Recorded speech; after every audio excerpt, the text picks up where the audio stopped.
Good afternoon, everyone. Good afternoon. Happy Sunday. Good to see you all here. Thank you for being here with us today. Hope you're enjoying your lunch, brunch. Thanks, brunch. I'm so excited. So good to be together.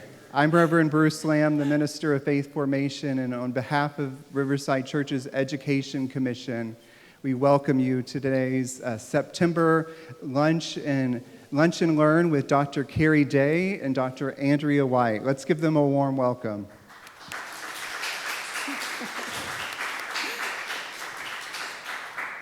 I have so been looking forward to today's event. If you have not already read the book, but if you have, you definitely know, and Dr. Day is a very familiar face at Riverside, no stranger at all. She's been with us recently preaching in the last couple years and been with us here before speaking, and we are so excited to have her speak today in conversation with Dr. White on her new book, Azusa Reimagined.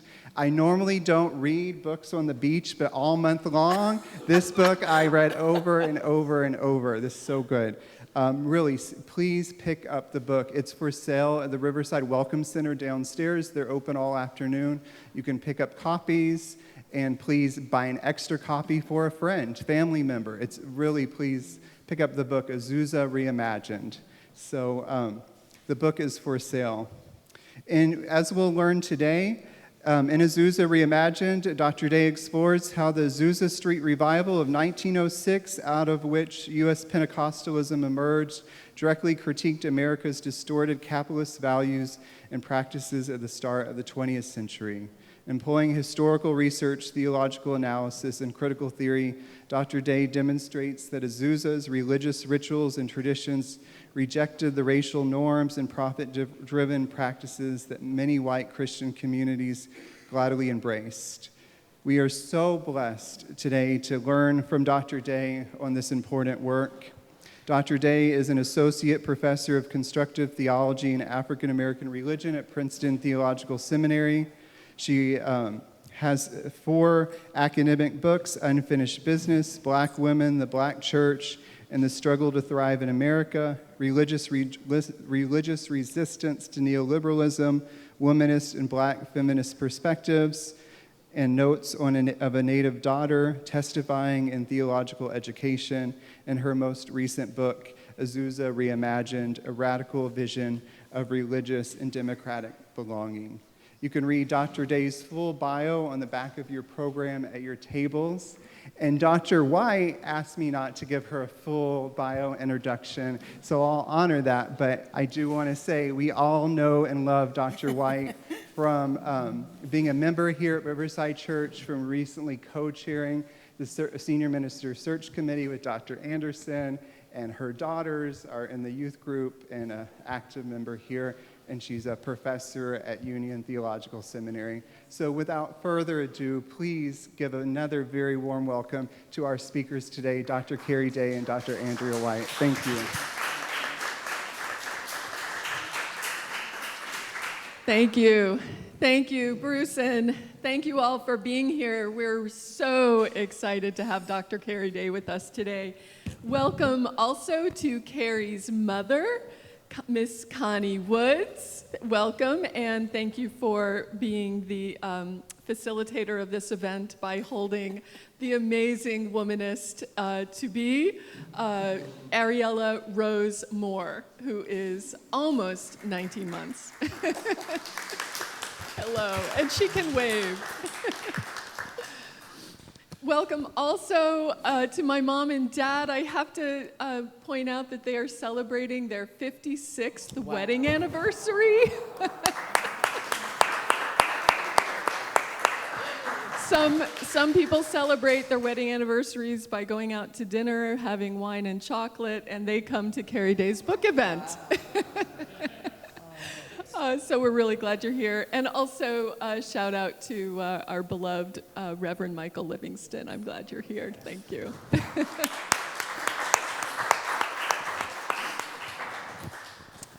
Well, also, Mom and Dad, I want to share with you just a personal note of introduction of Dr. Kerry Day. Mom and Dad, you don't know this, but you actually do have another daughter, since Keri and I met in Crawfordsville, Indiana in 2010, and we adopted each other, and I am proud to call her sister.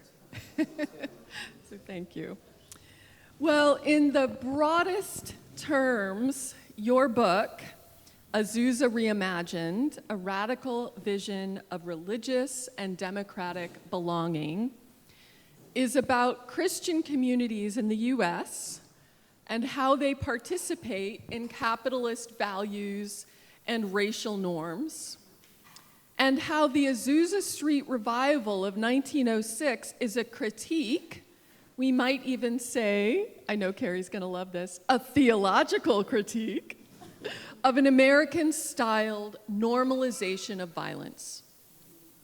Azusa Reimagined so clearly emerges from its predecessors in your corpus that Bruce just read. We could say it is born of its mothers and grandmothers. Unfinished Business, Black Women, the Black Church, and the Struggle to Thrive in America, published in 2012. Religious Resistance to Neoliberalism, Womanist and Black Feminist Perspectives, published in 2015. And finally, Notes of a Native Daughter, Testifying in Theological Education, published this past year in 2021. But Azusa Reimagined is distinct from your other books. This book is also autobiographical for you in a way that the others, they still are, but this one is in a distinctive way. So I want to hear the story about making this book, how it came to be, and how it is autobiographical. Oh, this is a great question. I mean, I could spend an entire afternoon answering this question, but I would say maybe 3 responses. The first one is sort of Pentecostalism, what it tends to suggest in the popular, not just religious imagination, but the popular cultural imagination. Immediately when we think of in the popular cultural imagination, when you think of Pentecostalism and Pentecostal groups, you tend to think of, for example, prosperity gospel movement. You tend to think of these very interesting acts and practices of healing and of tongues. You may even tend to think of Pentecostalism in the popular cultural and religious imagination as more or less being equated with evangelicalism. And so for me, the first thing that I was interested in, I'm going to say a word about my own childhood tradition in a moment, but as a scholar really thinking about my own tradition, which I'll talk about in a second, is first situated within the religious academy, having conversations with students and faculty and other folks from across religious denominations and racial, ethnic backgrounds, even class backgrounds. It became clear to me that Pentecostalism as such, especially classical early Pentecostalism, which is what my book is talking about. Because as I'll discuss, hopefully we can discuss a bit later, part of my argument in the text is that there's something about the subversive and transgressive nature of early Pentecostalism that neo-Pentecostalism today could learn from. I would agree that the forms of neo-Pentecostalism that we currently have in this nation and around the globe tend to either not know this subversive and transgressive history of social and political critique of the larger order, or if there are individuals that do know, it's a kind of dismissal. In this sense, it's a betrayal, right, of precisely the inheritance that they speak about, that most Pentecostal groups within the context of the United States, they trace their religious inheritance to the Azusa Street Revival. So to me, it would be a betrayal of that if you know that, but you're not thinking seriously about how that makes a claim on your own religious agency and subjectivity as such. And so for me, given this framework, right, the first thing that knowing early Pentecostalism, generally speaking, and before I began archival research, that the Azusa Street Revival was profoundly political in its own way. And we can talk about what I mean in this book by the political, right? But was profoundly political that in some ways I'm attempting to challenge, right? These images of Pentecostalism as being apolitical, or even what I referred to in the book as pre-political. Pre-political in the sense of not yet having matured into kind of modern aspirations of the ways in which religious behavior and agency should be oriented sort of towards rational ends. So one, like rational end would be, my religious agency in some way should participate in the democratic political order. And I'm not saying it shouldn't. I'm not arguing that in the book. But I am problematizing groups at the turn of the 20th century, and we could even say by extension today, who in some ways feel as if they have been so locked out, so a part of a kind of underclass, economically and culturally, that is democratically, that they have sort of lost hope that there is anything that they can say because they have been so locked out. So we're going to be questioning that. So for me, it was first addressing that. But that was very important to me because I am the daughter of a Pentecostal pastor. I am it'd be a fourth generation Church of God in Christ. I've recently started including this in my bio, a fourth generation Church of God in Christ preacher. For those that don't know, the acronym is COGIC. COGIC still does not ordain women.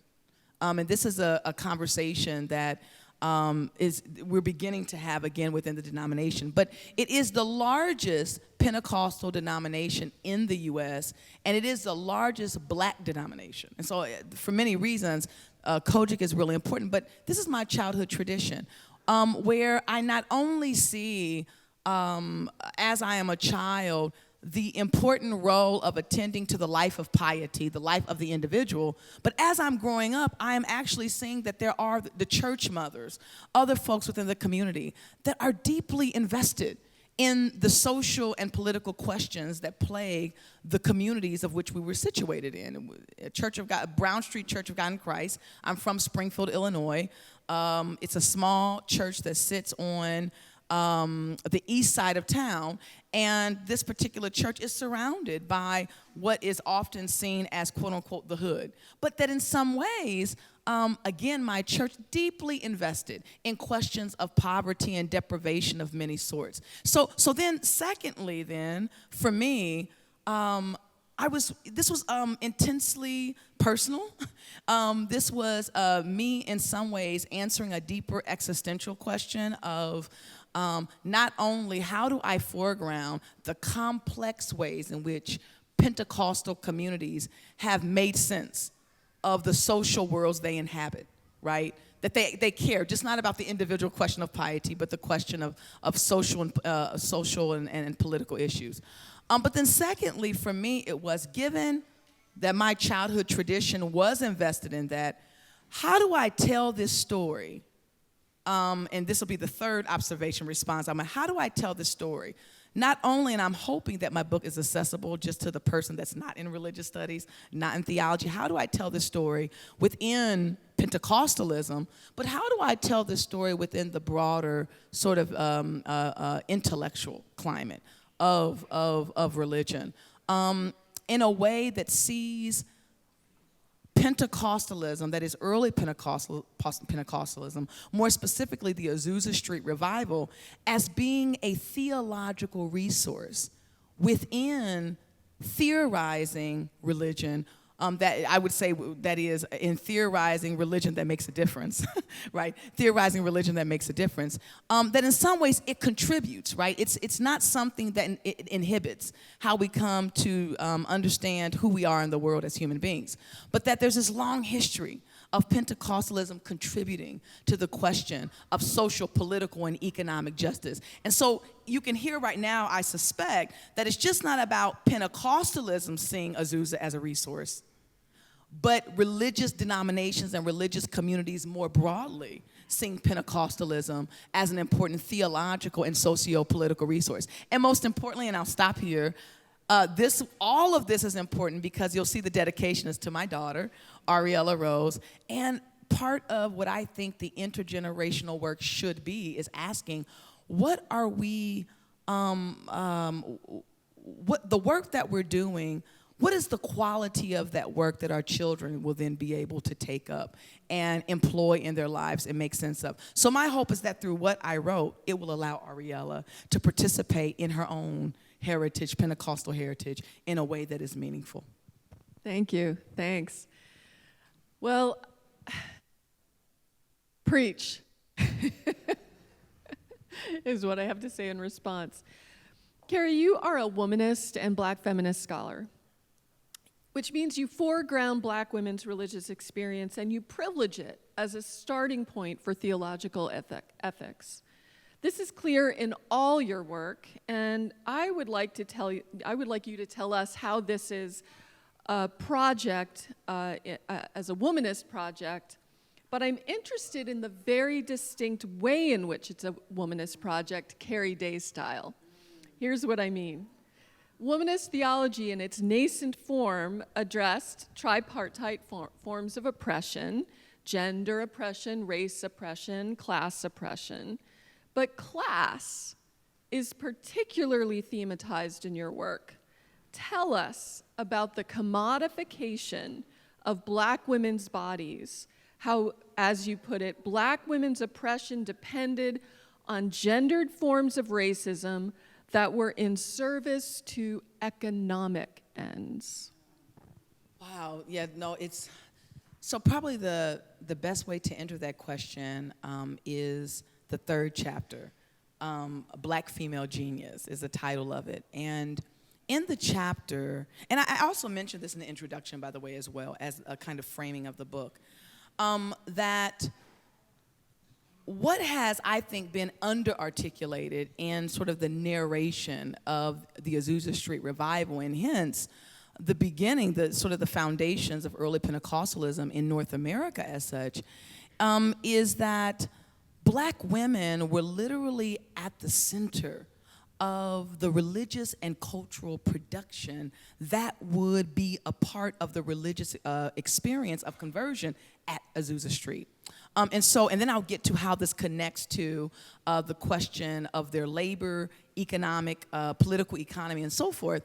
So this is the first intervention that I'm trying to make, is first saying that Black women, so I probably should say this for those that are just started reading the text, that William Seymour, who is spoken about as the founder of the Azusa Street Revival, is seen as the person through which we might interpret the revival as such, and therefore the movement. And there's something right about that, okay? Because in some ways, it rejects squarely putting the emergence of Azusa Street in the hands of Charles Parham and other kinds of figures, as in early Pentecostalism solely began with white evangelical, previously Methodist ministers that eventually take up the doctrine of initial evidence and become Pentecostal.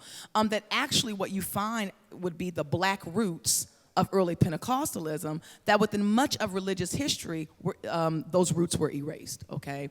And so the reclamation of William Seymour as such, as the founder of Azusa, is sort of the move to reclaim those Black roots, those African indigenous roots that become so important to thinking about what was going on at the Azusa Street Revival, and hopefully we'll get into that. So you have that going on. However, I think what is missing, and this is what this chapter begins with, Black Female Genius, is that to speak about William Seymour is to always and already be speaking about the women, I should say the religious performativity of which he is birthed out of, and the religious performativity and beliefs that he sort of is socialized into are guarded and maintained by Black women, beginning during slavery. Why is this important? It is important because it suggests that in some ways to speak about the founding of Azusa is just not to talk about an individual, and more specifically is not to be in search of an individual man, right, which is a very womanist project, right? It's either Charles Parham or William Seymour. That's a very masculine way of framing. That actually, a better way of understanding the founding then is to think about and to discuss in the way in which I've written about the women, right, who are a part of guarding and maintaining and cultivating what many scholars, historians of religion that take up Pentecostalism, such as David Daniels, Cecile Robeck, refer to as slave religious practices. That these are the women that are guarding and maintaining these religious practices that Seymour is initiated into and begins leading the revival. So that's the first thing. And thinking about founding of any movement, but this will be the Azusa Revival, how do we think about narrating the story in a more intersectional way, right? And not just that, and I'm not in search of saying it was simply a woman, right, that founded. What I'm trying to get at here is when turning to the women out of which Seymour has initiated the religious performativity that will become Azusa, it's about understanding the collective and the practices. When we're in search of a founder, we tend to be in search of the heroic individual, as if it was one person, right, that did all of this. Instead of seeing the ways in which communities are always and already a part of the process of what we come to understand as founding events. That is the collective, right? A collective subjectivity. And so that's really important for me to say, all of that, because within the matrices of the early industrial political economy at the turn of the 20th century, and I narrate this fairly well in chapter 1, but I won't go into detail about that right now, Black women's bodies were absolutely seen as simply, as Zora Neale Hurston would say, the mules of the world, right? That in some ways Black women were defined by what they could contribute by way of their bodies to political economy. So they were either, at least within the context of Los Angeles, where the Azusa Revival was transpiring, they were domestics. And I have, in the 3rd chapter, this sort of historical narration of many times, as Black women, in this case it would be free Black women in Los Angeles, that were being considered for a job as a domestic, right, servant at a particular white person's house. The first thing that would be checked would be their elbows and their knees, literally their bodies, to see. And if their elbows and their knees, for example, were rough enough, it would prove or demonstrate that they could actually do the job. They could actually do the service within this household. So you can see already that in some ways these Black women's agency, subjectivity, their worth, it's reduced to what they can do within the context of labor and political economy, right? And I'm taking my cue from Saidiya Hartman here, where in this sense then, the identity of Black women within the context of white political economy, beginning in plantation economy onward through industrialism, would be reduced to their hands, their feet, their arms, in other words, their labor.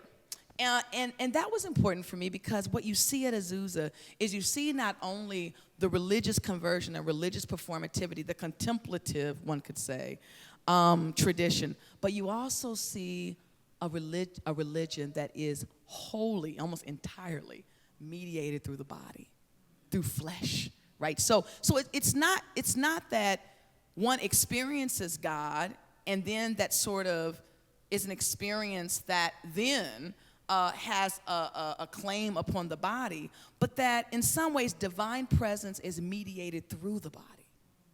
And this becomes very important because the body is primarily what Black women are defined by. Again, their labor. They're reduced to their body parts as such. So that part of my argument sort of creatively, as they are doing the work that they're doing at Azusa, and I'm painting a broad brushstroke here, but as they're doing what they're doing at Azusa, they're leading out in these kinds of ways, that their agency, their leadership at the Azusa Street Revival, it is talking back to the definitions, the white racial capitalist definitions that have been present, right? So the question of self-definition I'm getting at was really, really important in terms of the religious leadership that these women would have. And so in this way, it is a very womanist project, Black feminist too, but a very womanist project, because it is attempting to render maybe more vocal, audible, explicit within the womanist project, the class claim that they're making, right?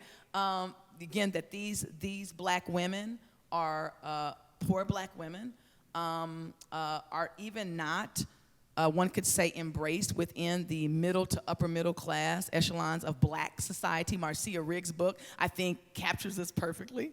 In the Black Women's Club movement, as you know, the class bias that exists among black women, so that, you know, more economically disadvantaged black women were considered projects, and a politics of respectability in some ways ended up stigmatizing and reinforcing the very definitions that white supremacy had in terms of black women. You find upper class and middle class black women now participating in towards poorer black women. So this is what, in some ways, my book is wanting to do, is to show that these black women, yes, it is a religious phenomenon. What they're doing, the cultivation of slave religious practices and the broader religious performativity that would show up at Azusa, it is a religious phenomenon. But one could also construe it as a kind of social economic critique, a kind of talkback, right, that they are doing within the larger context of white supremacist American political economy.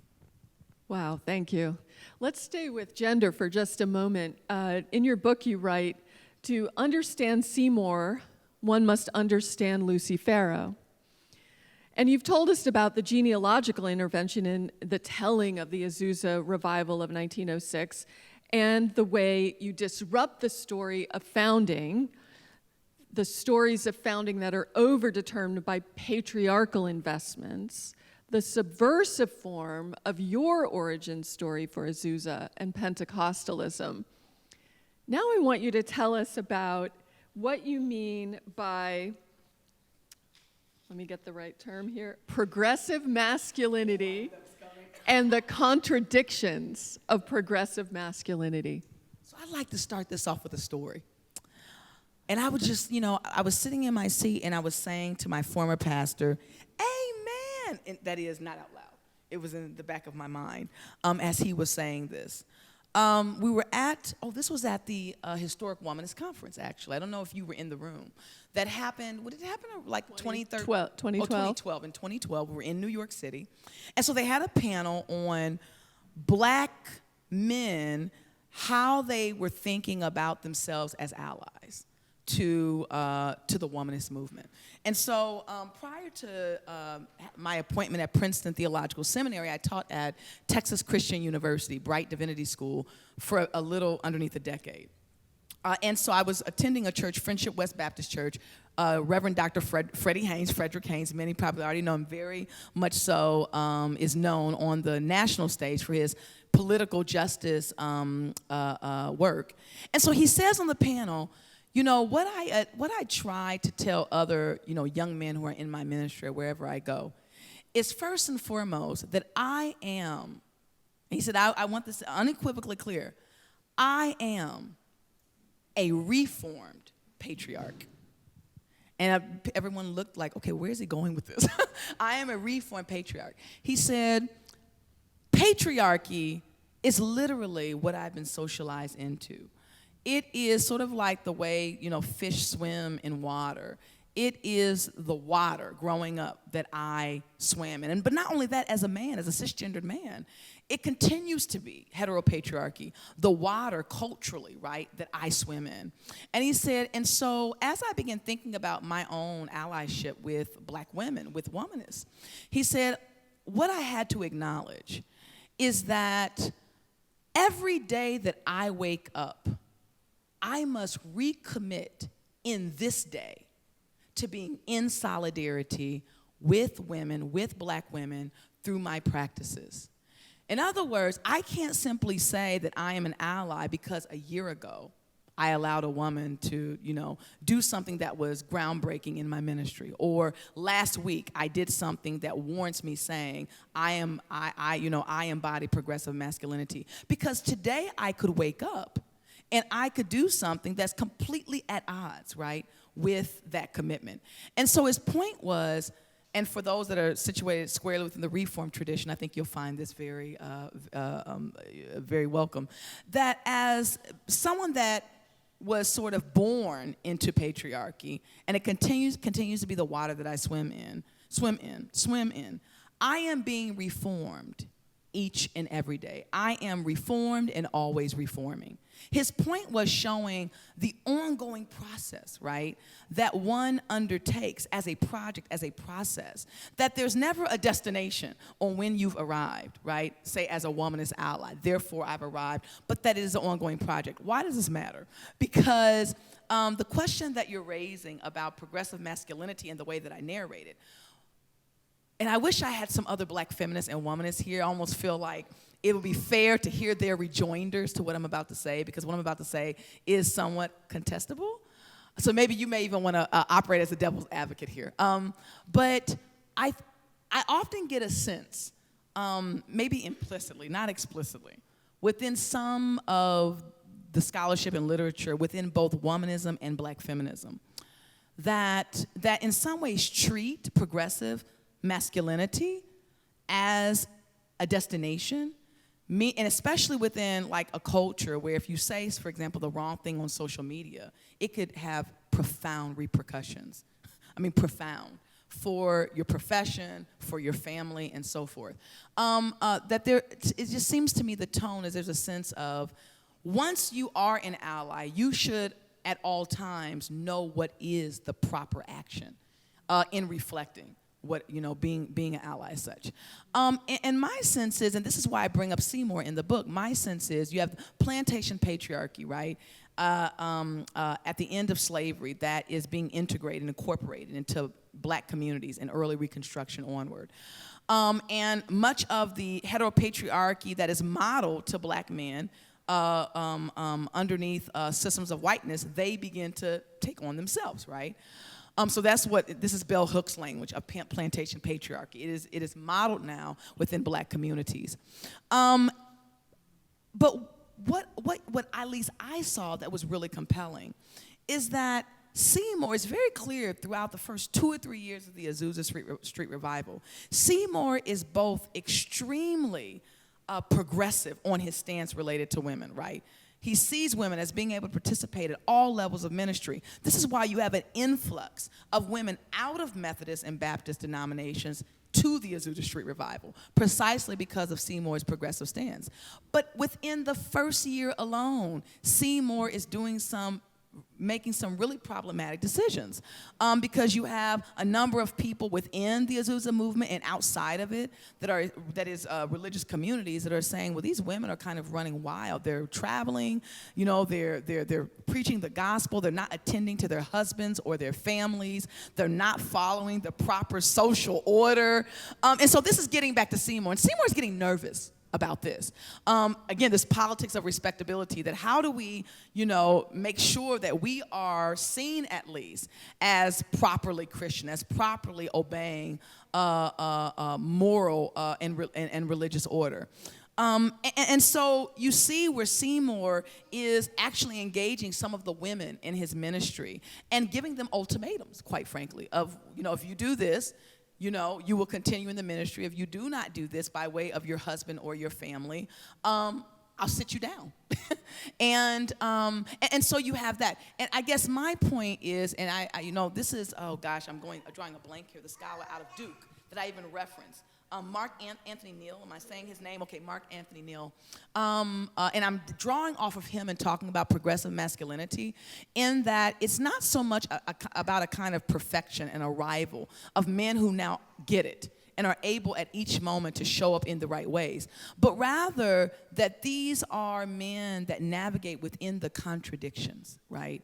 Of, on the one hand, being socialized in a particular kind of way and critiquing that sociality and them doing the work of self-fashioning, the work of refashioning themselves in ways that are in solidarity with women. And on the other hand, making some really serious mistakes. But at key points, and I saw Seymour doing this, and I write about this, being willing to be held accountable to those mistakes, right? And you see glimpses of Seymour doing this, right? Of a willingness to be held accountable. And so for me, this is a really broader conversation, important conversation about the nature, the character, as well as the conditions under which men, in this case black men, can be in solidarity with black women, and what I'm wanting to suggest in this chapter is that it's a much more complex process than what we're willing to concede at times. Even, I would argue, womanists are willing to concede. And I understand the stakes, because this is the stakes for black women is about like survival, self-care. So I really do understand the stakes. But I'm wanting to lift up, in talking about progressive masculinity, a more complex analysis, right, of precisely what we mean when we speak about that. Yeah, there's a particular theological anthropology embedded in that we could talk about. And as you say, it's reformed friendly because it includes fallibility, and there's a doctrine of sin in there. So yeah, the complexity is rich. Let's turn to some important black feminist contributions to your chapter on Azusa's erotic life. Jennifer Nash and Audre Lorde on the pornographic, and Sharon Holland in particular on the erotic life of racism. Following Holland, you write about the ways in which racism has an affective energy, an erotic desire. And I'm going to link that with the language of the new Pentecost that undergirds a desire for white racial belonging. You tell us in chapter 1 that the new Pentecost is not a justice-seeking and reconciling discourse, but a white nationalist and capitalist discourse of American empire and expansionism. And there's something erotic about it, an intense pleasure in preserving white purity and civilizing the primitive and impure, the pleasure of white dominance. You write, erotic economies of whiteness fostered intense desire and passion for white purity and belonging through the sexual objectification and degradation of blacks, Native Americans, Chinese, and others. So how do you read the erotic life of racism through Azusa? Yeah. It might be helpful that in the introductory chapter, I sort of spend some time qualifying what I mean by racial capitalism. That in this sense, racial capitalism is not only capitalism that's sort of, the epistemology, the ordering logic of capitalism is racial classifications, right? That in many ways form hierarchies. And so in this way, racial capitalism is about coercive power in the sense that it's exploiting and expropriating say the labor and other sorts of things from black lives in a way that degrades and dehumanizes. So in that sense, racial capitalism is about coercive power. But racial capitalism is also about what I refer to as regimes of longing, right?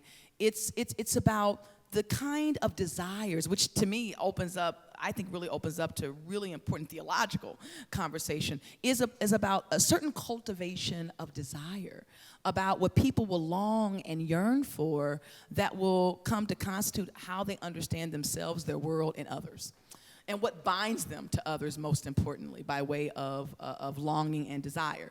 And so in my discussion on the erotic life of racism in relationship to the Azusa Street Revival, in the first chapter, I talk about two world fairs, the Chicago Columbian Exposition and the Philadelphia World Fair, all of those happening near the end of the 19th century. But the implications felt into the beginning of the 20th century.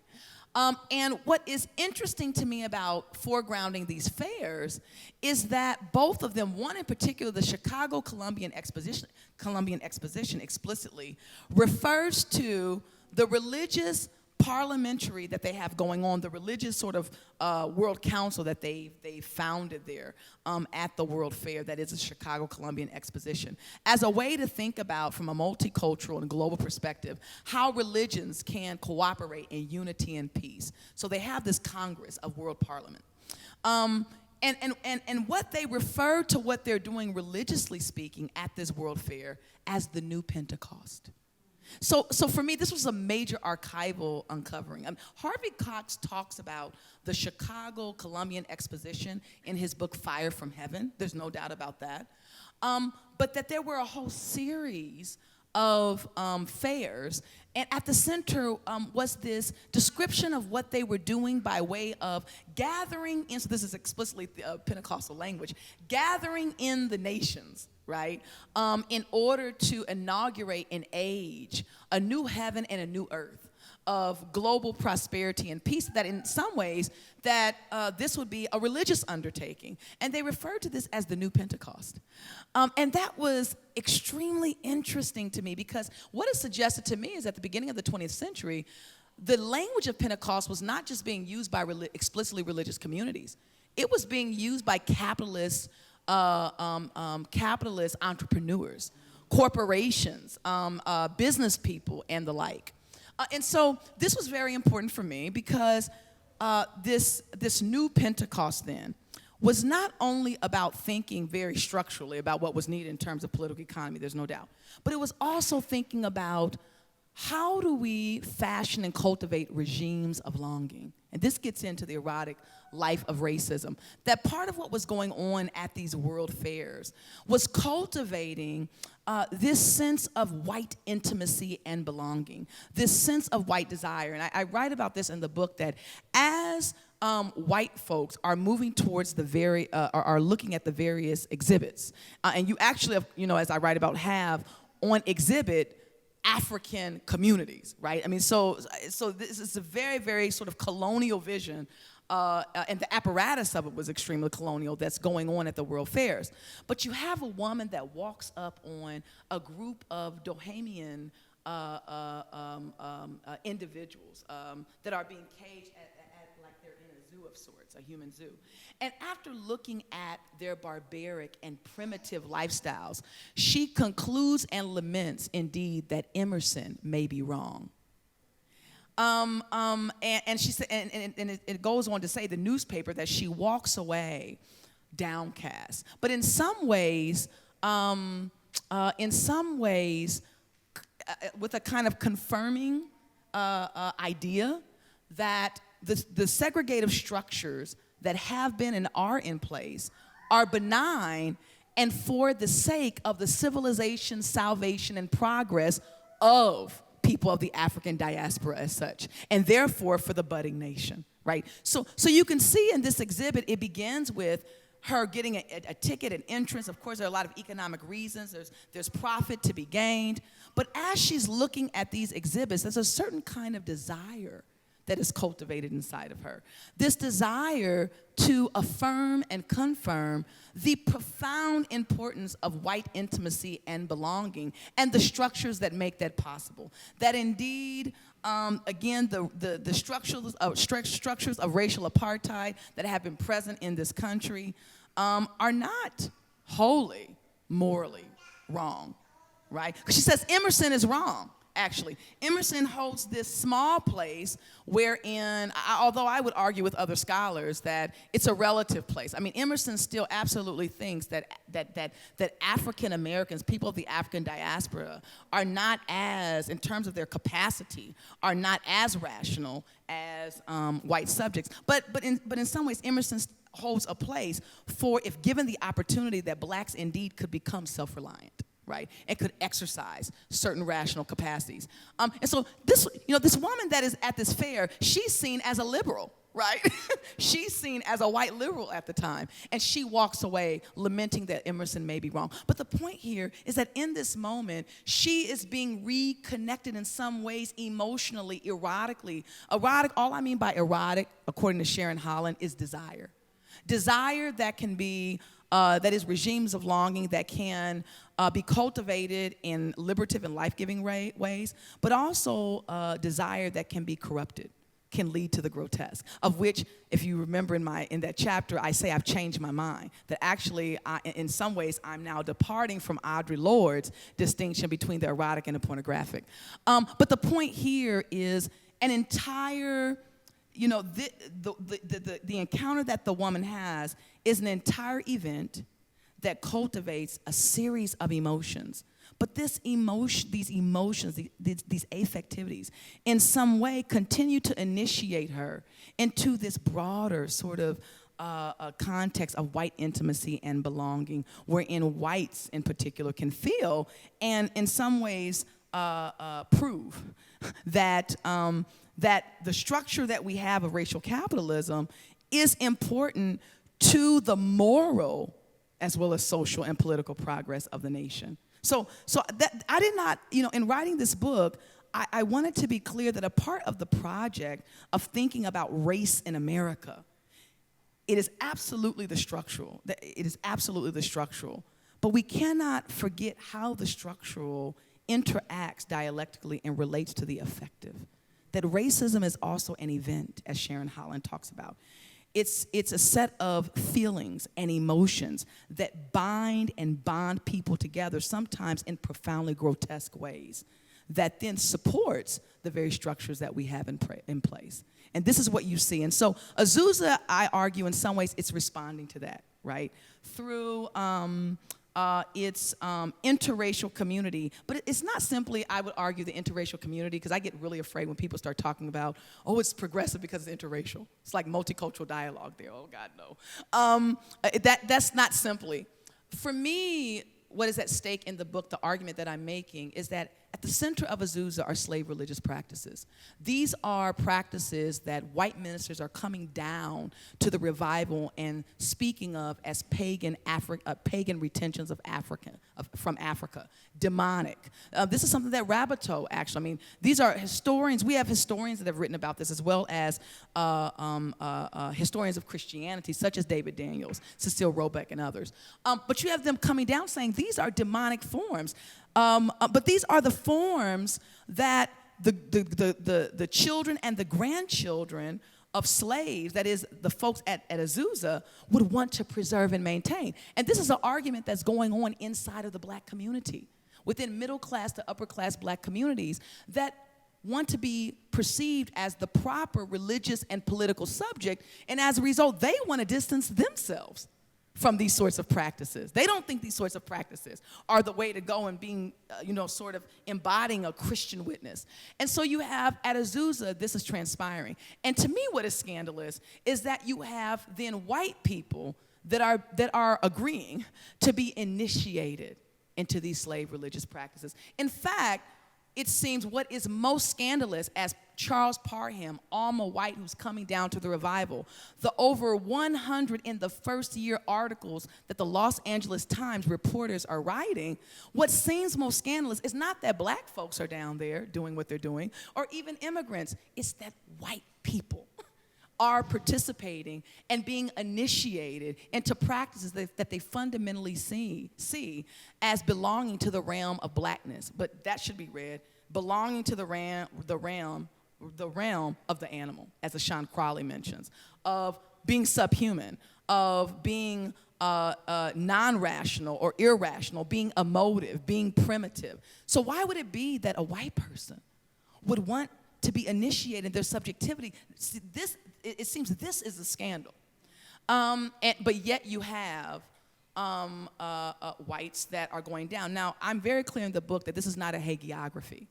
I am not interpreting Azusa as somehow having accomplished something spectacular in their religious form, right? Because we know within the first year, you have the same racial strife that bubbles up that leads to half of the white people leaving, right? So, but it is to say in this moment, I'm thinking here of Margaret Nash's, the historian, her understanding of flashpoints in history, that in these moments, you're able to see something that's possible.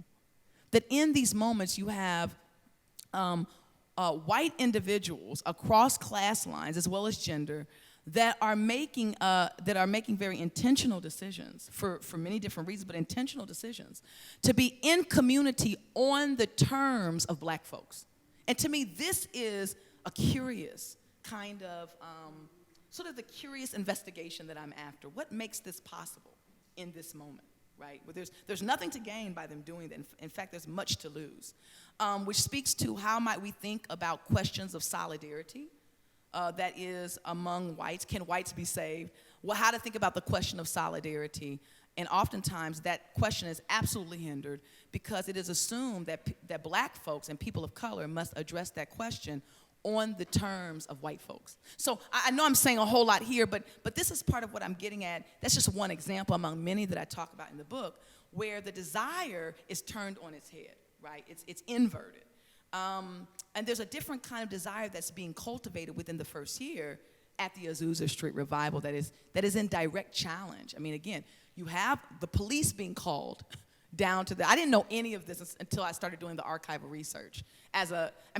Even in my book, Unfinished Business, I have a sentence in there, it's no lie, in a sentence in there in which I essentially say that Pentecostalism, or early Pentecostalism, has little to contribute to black religious historical discussions, I'm being honest, of social justice. It's because I didn't know the history. I didn't know the archival research on specifically this question. And so you have Azusa now responding and fostering a new kind of desire. So you changed your mind. I changed my mind. I love the way you link. Oh, I have, where is Bruce? There you are. I have 20 more questions, but do I have permission to ask one more? Okay, before we open it up. I'm going to try to I'm cheating, Bruce. I'm actually going to link 3 questions into one. But maybe we'll see if you can do a quick answer to a 3-part question, and then we'll open it up for Q&A. I love the way you link criminalization of Azusa, its lawlessness, as you call it, in Chapter 5, and the apocalyptic. You actually link those. You talk about the noise pollution of black rejoicing and need of policing. You talk about chrononormativity. If we had more time, I'd get you to explain what you mean by this. But there's an interesting abolitionist impulse that's coming from Azusa that impacts notions of citizenship and democracy. And democracy's faith in salvation by the state. Or we could flip this and say the state's faith in salvation by democracy. So a 2-part question: how does Azusa reject the salvific power of the state? And if Azusa is a countercultural assembly, a profound act of political rebellion, as you put it, how is this a form of apocalypticism, which you call the coming reign of God as an alternative socio-political order to current imperialism? And these are my words. I'm doing a jazz riff on your words. An ethical critique of the status quo. So a question about the salvific power of the state and apocalypticism in, brief. Yeah, so I'm right, exactly. So I will offer this caveat that what was interesting to me about writing about the political and the many different ways that we can construe the political, that is political agency and subjectivity, that is not solely oriented and directed towards the state, that is statist consciousness. And what I mean by that, maybe a little bit more to make sure I'm being understood, is we often think that political agency is only proper in the sense that it is directed towards the purposes and end goals of the state, right? So in this case, it would be the democratic order.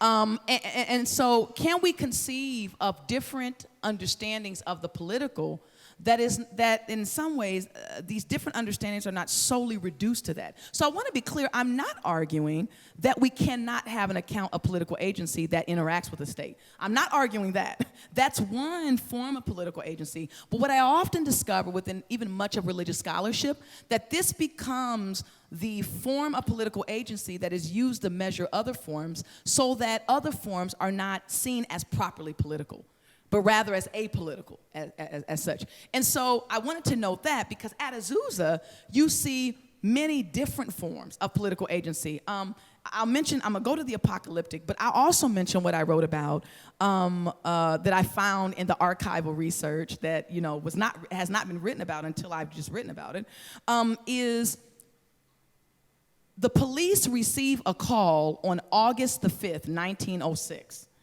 that a group of folks from the Azusa Revival, that community, are going to be marching on that evening with a huge group of protesters, because a long story here, there was the burgeoning labor movement that was going on. It was still very agricultural, but industrialism was on the rise. It was emerging. And there was a sort of a protest that was going on. Many of them were being labeled communists, anarchists, and so forth. And what the reporter reports in the Los Angeles Times is that you have neighbors on the Azusa Street, white folks, that put a call in reporting that you have some members from the Azusa Street Revival that are threatening to march with this quote-unquote mob protest, right? And so one thing that was interesting to me is it suggests to me that it wasn't really cut and dry that there was indeed one form of political agency that was operative at Azusa. Now, we have that report. Ultimately, we'll never know. We can only guess whether they went and they marched, did they? But we do know that a month later, Seymour preaches a sermon called Money Matters, in which he's actually critiquing the modes of production in society, right? So we can sort of, maybe to use Sadia Hartman's words, what is it? A critical fabulation. We can critically fabulate, we can sort of fill in and creatively think about that narrative. So I want to be clear before I talk about the apocalyptic, that it seems to me, it suggests there are different kinds of moments in the revival that suggest that people really were very interested, like directly, in critiquing the system and appealing to the state. So I want to be clear about that through this research I found. But as well, it's profoundly apocalyptic. And I'm really interested in this question of the apocalyptic because within much of religious scholarship, even black religious scholarship, it has simply been read as a withdrawal from the political as such, a withdrawal from the state, impotent, unable to respond in a transgressive or subversive way to structural powers. What interests me, and this is I think the 5th chapter that I write, yes. The 5th chapter, in which I'm talking about the apocalyptic, is I'm asking, might we be able to contextualize how they are embodying the idea of the apocalyptic, which I take to be their form of political agency. If you take seriously, going back to my 1st chapter and pulling that through, that at the beginning of the 20th century, you have a kind of scientific and capitalist technological millennialism going on, where through the world fairs and other capitalist ventures, they are proclaiming the new golden age of prosperity and peace. And that this new golden age would be inaugurated through industrial capitalism and through scientific technological advances, right? And that in part, I talk about this in the 1st chapter, you have an entire debates and conversations going on between Ida B. Wells and Du Bois and Booker T. Washington over the place of black people in the labor force in relationship to this new golden age, right? That Washington holds out that in some ways, this may be able to help black folks move towards self-determination if they are participating in this golden age. And Ida B. Wells is saying, I don't buy it. No, absolutely not. That this is about the continued exploitation, expropriation of black labor and black lives. But you have this entire conversation sort of going on about this new golden age of prosperity and peace. What if we think about, particularly most of these folks in the Azusa Revival movement, they are on the underside, right? These are the folks that William Julius Wilson, to use his language, will refer to as part of an underclass, right? Underemployed or unemployed, so that people stay in intergenerational cycles of deprivation and poverty, which included immigrants. I'm sort of loosely applying this category of underclass because Wilson is speaking more about a black underclass. But here you have a poor folks. So might we be able to think about the apocalyptic energy that is present at the Azusa Revival as both a refusal and a disruption of that promise, right? The state is in many ways overdetermined by racial capitalism as such. In the lanes of the words of philosopher Lauren Berlant,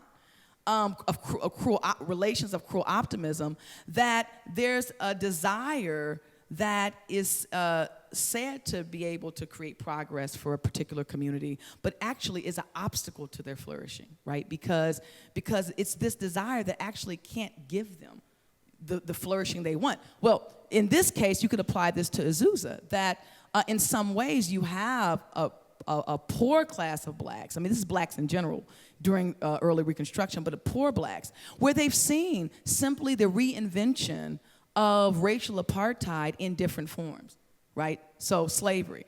But then you move to various forms of neo-slavery, beginning with segregation and so forth. So I want to be clear, this is not me arguing for a kind of Afro-pessimist position, but it is me taking seriously and wrestling with the real absence of hope in the state. This is what I'm getting at. That is absolutely present, and asking the question, might we need to sit and linger with that absence, given the ways in which, among particularly the lower rungs of black communities, the reinvention of new forms of structural racism, of racial capitalism, and how that disproportionately affected them, that like internal to the black community, them in profound ways. And could it be that apocalyptic agency is a refusal, is a denial of the promise of this progressive secular millennialism that American democracy has on display and on offer? This is what I'm after. So it's not apocalypticism as such that I'm really interested in. Like universally, how do we think about apocalypticism? But rather, when we're talking about the apocalyptic, we're always talking about a particular form within a particular historic period. So I draw on Caseman, as you remember, and David Cogden, which describe even the New Testament apocalypticism, much of that as being a response to the enthusiasm within the context of the Roman imperial order, that in fact it would be Rome that would secure, or the overthrow of Rome as such, that would secure a certain number of things. Now, I think we could have a discussion about how they understand the regeneration of society. I mean, I would say for the Azusa community, it was a revolution, right, as such. And part of that is about heaven and earth. So I want to hold that in tension with what I'm saying. Part of that is about heaven and earth, but that's not an explicitly Pentecostal form. I mean, one could say you see that within the early, slave songs, right? Of this appeal to heaven as such. But I am interested in saying, is there a moment where we can actually read politically the apocalyptic energy that is transpiring, but to read it as a profoundly transgressive and subversive moment within this community to categorically reject? I mean, this is the argument, I think, although Ida B. Wells is doing this in a very different way, not through apocalypticism, that she is making or charging to Washington, right?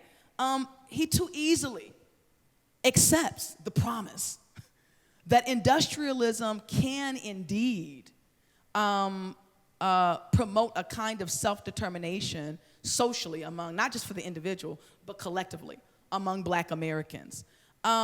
It's the problem of the promise, it seems, right? And it seems to me that this Azusa community is after this and wanting to critique this problem of the promise and taking seriously that as long as American democracy remains mired and structured in forms of racial capitalism, that the question of what is the object of our hope, was the object of our hope the state? But if the state is so profoundly overdetermined by racial capitalist structures and logic, how then do we construe what the object is, right? And I suspect, even though I'm not an Afro-pessimist, I suspect that this, I feel, may be one of the important questions minimally that Afro-pessimists are raising, right? That I think really, really we must wrestle with as Black religionists, and I think more broadly, as Black communities and those who are allied. I went way over, I'm so sorry. Apocalypticism as a politics of refusal. Okay, well, let's end there. Thank you so much. And my apologies to all of Kojic. You are a preacher. So we have a few minutes remaining. Let's go ahead and ask if we have any questions. Bruce, do you want to pass this mic around? And yeah, or I'm happy to hear you. Yeah, no, this is, yes.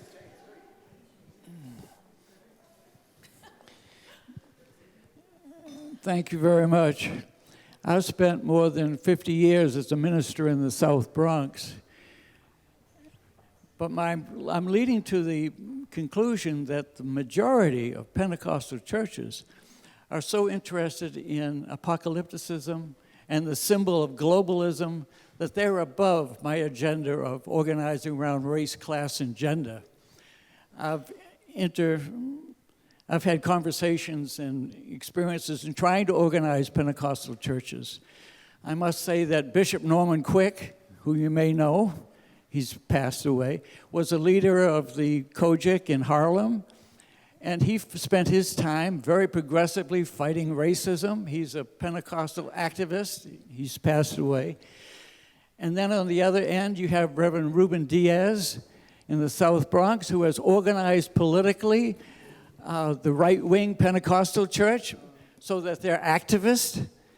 But to my experience, I want to see if it's true with you, that the vast majority of the Pentecostal churches just are above my interest in organizing around race, class, and gender history of America, because they're so just global. And it's like I once had a course with Harvey Cox as I was ministering at Roxbury Church. And the people at Roxbury Church were not interested in considering what God is like or new forms of God. They just loved God and they worshiped. So that's my question. If you just find that the majority of Pentecostal churches are above the fray of organizing around justice issues. Thank you. And Keri, I wonder, for the sake of time, how about if we collect a few thoughts from the participants? And yeah, before you respond. Yeah, I see another, Sumiti. I find this, thank you. They're unbelievable. Lots of questions and triggered a lot of questions for me about how do I distill all that you said, which is fascinating, especially the critique of capitalism and the Millennial Project and so on, to what's going on today. I think there is a serious questioning, as you say, of political agency as meaning participation or expression of one's political desire as just through the state, right? That is going on. It's going on in movements by white radicals. It's going on with other groups of people and globally too. But I'm fascinated because I'm a sociologist. I've seen over the years community groups organizing to find solutions to how to order their social neighborhoods in ways that do not rely on the state, And I don't know if you're familiar, we're about to get a new minister, Niall Fort. He's joined us, and you may not know this, Andrea, yet. Reverend Dr. Niall Fort, he belongs to an organization he's been working with an organization called Dream Defenders, which you may be familiar with. And it's fascinating. If you look at that organization, came out of Trayvon Martin in Florida. They are not relying on the state alone. They are really reordering themselves. But this has been going on, to my knowledge, since about the 60s. So it kind of, I think that what I was thinking about Jim's comment, I think that maybe some of these churches they've given up on political participation as it is defined currently. I don't know. I can't respond yet. Did we get one more? Over there. Aubrey. Or Dr. Hendricks, yeah. Thank you. I apologize for being late, it couldn't be helped. But I do have like a two-part question. The first part is yes or no. Second is a little more than that. So Azusa happened at the same time that the Black Christian Socialist movement was active. And I'm just wondering, I've not seen any evidence, but I'm wondering if you've seen any, okay. Yeah, I couldn't hear you, I'm sorry. Okay. Azusa happened about the same time as the Black Christian Socialist movement was, and I haven't seen any evidence of interaction between the two, but I'm wondering if you've seen any evidence of interaction or influence one on the other. And then the second part of the question is, Bishop Mason, we know, was very involved in what we might call conjure and the implements of conjure. And we know Yvonne's book does a good job on that, Yvonne Giroux.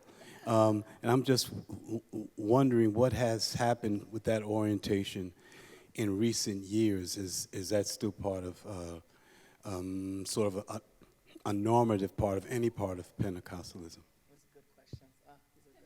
One last question, and then we'll have Keri close. Is that okay? Yeah, definitely. Give you the final word. Sure. One last question. Reverend Livingston, great. So you talked a lot in the beginning about not wanting to individualize in a particular person, either a man or a woman, and you were talking about the kind of the corpus of practices, activities that go back to the brush arbors and back to slavery. Could you talk a little bit more about what these practices are and what's going on in Azusa that's yeah. Alive, yeah. Exactly, way we Thank you so much. Thank you. Okay, so Keri, we've got Jim, Sumati, Aubrey, Michael, all in. Yep. Yeah. Like a few, exactly. Yeah. So and always more conversation, you know. It seems to me a big question about today. And when we first began this discussion, to me, I think that the neo-Pentecostalism, much of what's going on, beyond the question of whether they are threading the rhythms and activity that they're doing, the rhythms of life and activity, whether they're threading that through the dominant political institutions, which is, it seems to me, what you were raising. I think quite apart from that, the neo-Pentecostalism that we're seeing today in many respects is problematic. Let me start there. Part of my book was the reclamation of a history that I feel neo-Pentecostalism has not taken. Either, again, they don't know, or they're dismissing, or something's going awry. And so for me, it was first getting them to return to the history they claim. If it is the case that your theological inheritance is the Azusa Street Revival, if that's the case and you stand in that tradition, what kind of claim does that make on your theological, social, and political practices? So that's the first thing. That the neo-Pentecostalism today, it is so deeply tied to kind of prosperity gospel and things like that. But I do think, I might sound contradictory here. I want to hold in tension, however, and this goes to the two questions here. I want to hold in tension that, and I wrote about this in Unfinished Business, when you're talking about, like, let's say, black churches, you're talking disproportionately about black women, many of them lower middle class to economically disadvantaged black women who are the primary caretakers of children that constitute the majority membership of the black church. So the question of what is the black church, and most importantly, what should it be and do? Like, what are our expectations relative to who the black church should be and what it should do by way of social justice? I just want to be clear, as I talk about in my first book, that is a gendered question, right? We need to really sit and think about that. That is asking, especially in light of Dolores Williams' critique of surrogacy, that black women have, in some ways, been served as surrogates, or another way of saying it, the institutions, white and black, have been built on the backs in many ways of black women. So it is to say that I still want to claim the black church should be and do something. I want to be clear about that. But I think there has to be a level of humility in how we address this question, given the gendered shape of and I would even say heterogendered, right? Who's doing the labor? Because I would say that only includes black, but queer folk. So there's that. And so I guess maybe the final thing that I would say that moves into the final question, if I could just say this. And so my hope as well is to also show, I don't write about this in this book. I think I'm going to follow up and do some more writing on this. That it's not until the middle of the 20th century, into the 50s, 60s, and 70s, with the rise of the Word of Life ministries, the white evangelical movements like Moody that I write about and others, Oral Roberts, that you see in great number many Pentecostal, black Pentecostal, and black charismatic preachers and pastors that begin running into those institutes as a way to receive theological education. But we also see at that historic moment, theologically speaking, the shifting of both theological commitments, even how historically black communities, especially black Pentecostal communities, read scripture. So to your question about the conjuring tradition that Mason and so many, even the women that are a part of the Azusa Street movement are a part of, that do not see these indigenous practices as demonic in the way that Parham and Alma White, these are the very things that are in some ways are exercised out of the tradition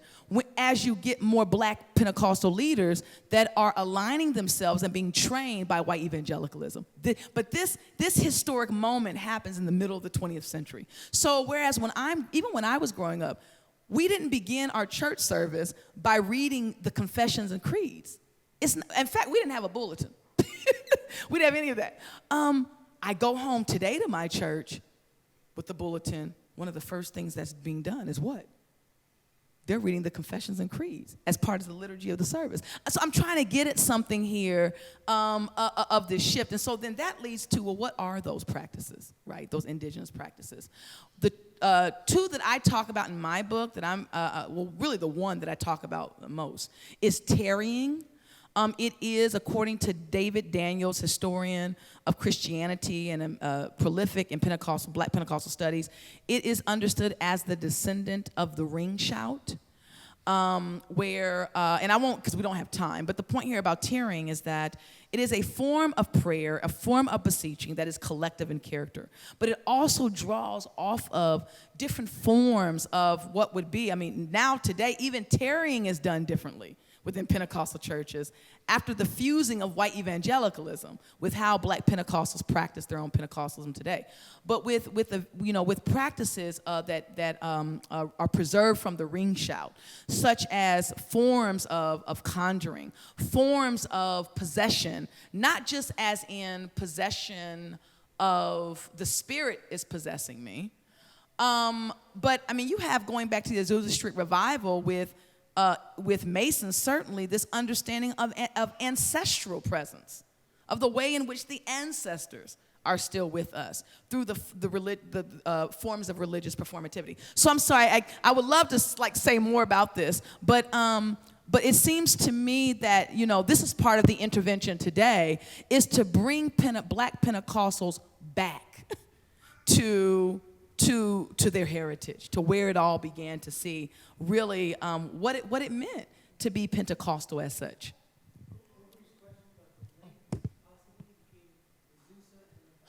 Oh yes, that's something we should think about collectively. Where is Gary Dorian when we need him? Exactly. Exactly. I would love to think with another scholar, in other words, on that question, because this is a really, really good question about the social gospel movement, Dr. Hendricks and Azusa. We don't have time. So. Yeah.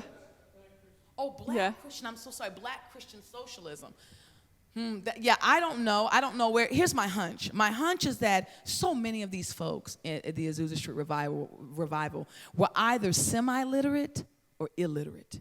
And I'm really curious about the black social gospel, black socialism as such. You're talking about a kind of tradition that is developed, much of that very literate people, right? Who are also, this is also a class distinction as well. And so I don't know, but I would be very, very, very curious to think more about that question. So many more questions. Yeah. Okay, we'll stop there. Thank you, Dr. Day. We're so glad that you came. Thank you.